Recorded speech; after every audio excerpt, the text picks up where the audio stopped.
The game master cries out, "Roll for initiative," and sounds of dice hitting the table echo throughout the room. Ladies and gentlemen, Toastmasters, this weekend I had the opportunity to host a Dungeons and Dragons game in our local library. And you may hear Dungeons and Dragons and you think, wow, is that something demonic? Is that something evil? Well, it's a game where you use a set of rules, and I use the basic fantasy role playing rules, and you make up a story, you make up an adventure. And the way this began was last year. Last year, my son called me, and we're talking about his current trip that he would be taking to come down here and spend time with me. And he said, "Dad, can we play Dungeons and Dragons?" And it so happened that at that time, I had been doing research because I wanted to learn how to play it, what it is that you have to do, because I heard many things involving Dungeons and Dragons that is evil, that is demonic, that you're raising spirits. And once I did my research, I realized you're using your imagination, you're creating a story, you're using dice to help you beat an opponent or gain treasure, whatever it is that the game master designs in his game. And we played a beginner version of Dungeons and Dragons at my home. My son created his character, an elf magic user named Eggnog. Eggnog something, I forget his last name.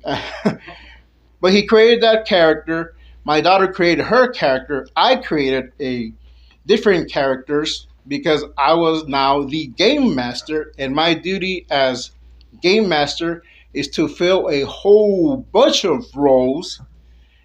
I was the narrator, the storyteller.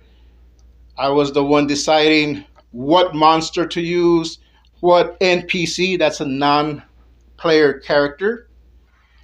So I'm also using different voices and playing different characters.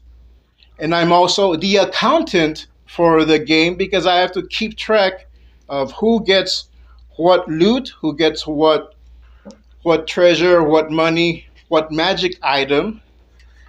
And I had bought some props, some metal coins that I could use as representation for money or hero points. And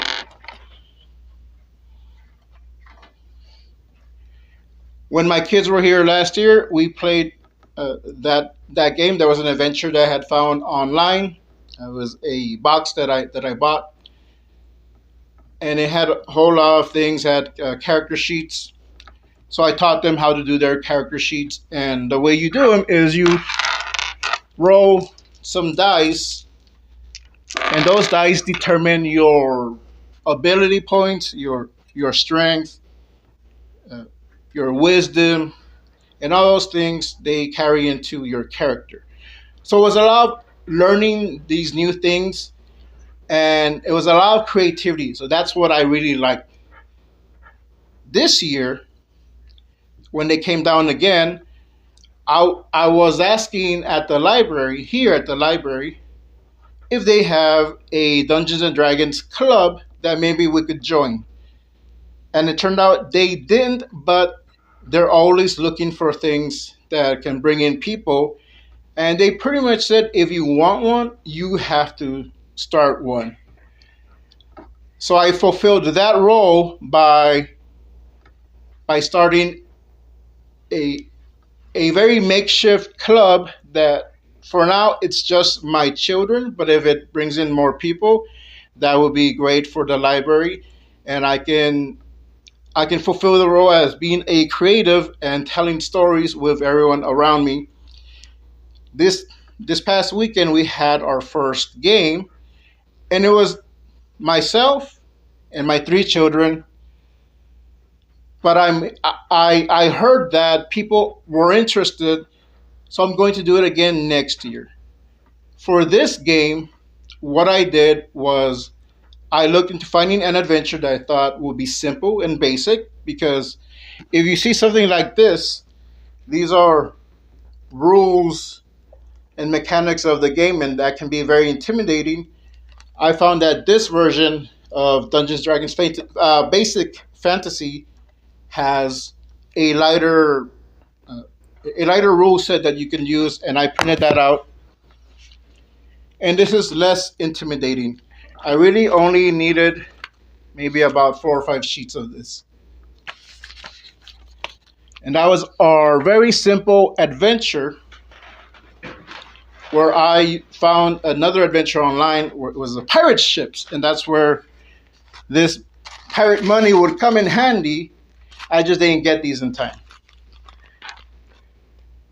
But I had my maps, I had all my equipment, I had my players, and we had a good time.